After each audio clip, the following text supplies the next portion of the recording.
Hey, keep your head down. The Force has got data striders patrolling this whole area.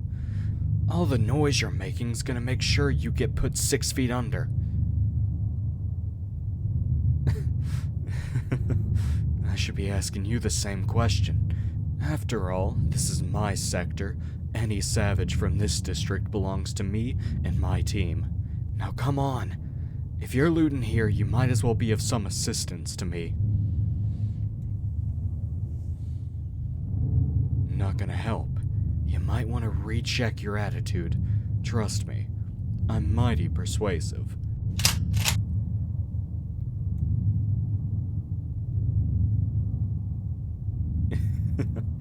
I knew you'd reconsider. Now, follow me.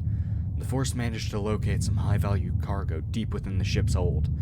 We aren't quite sure of the contents, but I can guarantee that it'll sell high if they want it this bad. Oh, whoa, hey, easy there. Let's take a break for now. That's a pretty nasty bump on your head. When'd you get it?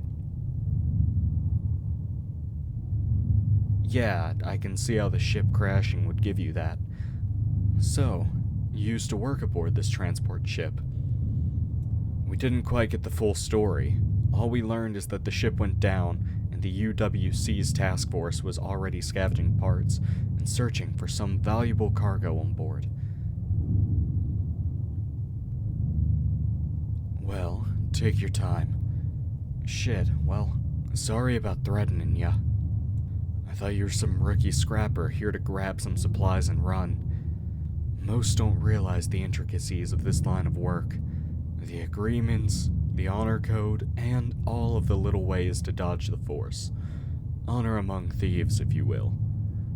Any memories of before starting to come back? Oh, a large room with lots of people at terminals and a large viewing window.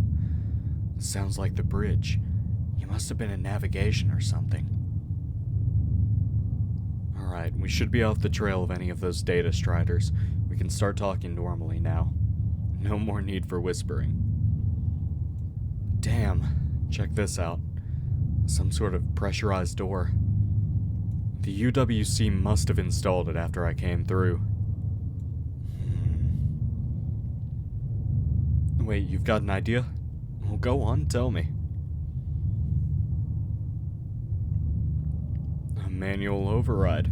I'm liking the sound of that. Where's it at?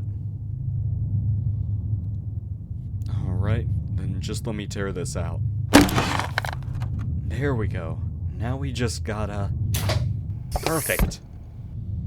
The way you knew that, you might have been a maintenance worker before. Alright, when we get back to my ship, I'll have someone take a look over you. Give you a bit of patching up.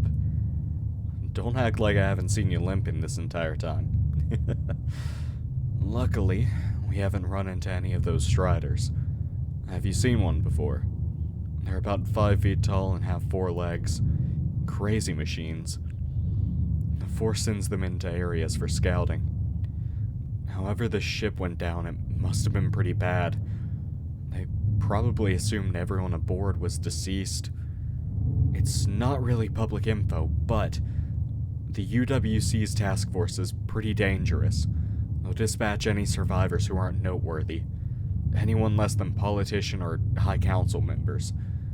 I've witnessed more than enough of these machines work. Seen it up close and personal. One chopped off my arm. Elbow down had to be replaced. Yeah, I see the look in your eyes. The UWC isn't as peaceful as they'd want you to think. Our ship isn't too far away. We'll get there, meet up with my team, and then we'll form some sort of plan. Damn it! It's one of those striders. It's coming our way, quick. In here.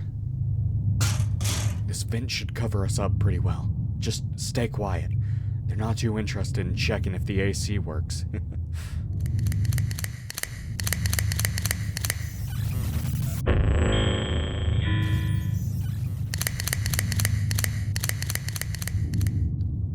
Phew. Looks like it's gone. Follow me quickly and we'll get out of this. Now, let's Let's go. The entrance to my ship isn't too far away, just a few more minutes. We'll be safe there. It's got a special code covering the entry. Those Striders will just see it as a large piece of scrap metal. My team's head mechanic is a whiz. She designed so much of these technological marvels. Deserves a lot better than being a smuggler, but her life dealt her a pretty shitty hand. Not my place to be telling you her story, but since I've got nothing better to talk about, her mother and father were wealthy people. They made their living selling technology to the UWC. New types of starships, new weapon technology, and experimental devices. Rumor has it that they developed a new type of energy. Apparently a single cell of it could power an entire cruiser's warp across a galaxy before needing to recharge. Then it'd be ready to go all over again. They didn't feel it was right to be in the hands of the UWC though. They feared it would be weaponized worse than any of their previous tech. So, without warning, they abandoned their home and their lab. The UWC learned about this, and they were on them before they could get out of the solar system. They managed to get as far as a trade port, and that's where I ran into them. It was my first job, you see. The cargo was a large metal crate, an info disc, and a terrified little girl. They strapped her in and said their last words to her. The heartbreak in their eyes was unbearable. We took off as soon as they stepped off board. I made her cover her eyes and ears as we flew away. She wouldn't learn it until years later, but the UWC blew the port to bits, hoping to hold one of their searches and find the fuel. We barely got out of there. I dropped her off on a distant planet under the care of her mother's family. The device and the data disk didn't get the same treatment. I was to keep them as payment. I didn't learn about their true nature for years. And that's when I ran back into her. She was working in a repair shop as a mechanic on some outer rim mining planet. I felt she deserved to know of her parents' work, so I let her take a look at what they'd left me. Turns out it was of more worth to her than it would ever be to me. Some type of family encryption was placed on it all, so I could only retrieve a few files without clearance. She finally told me about her life story, everything that happened after I dropped her off. It was truly heartbreaking. Her mother's family had to abandon her as the UWC came for them. The UWC are pretty smart, and when they couldn't find any trace of her death at that site, they put a massive bounty on her head, hoping that someone would be able to bring her in. They probably hoped that she was the one with the fuel, but they were just tracking down a kid the entire time. She used a fake name, jumped from planet to planet. The only way I could even recognize her was her face.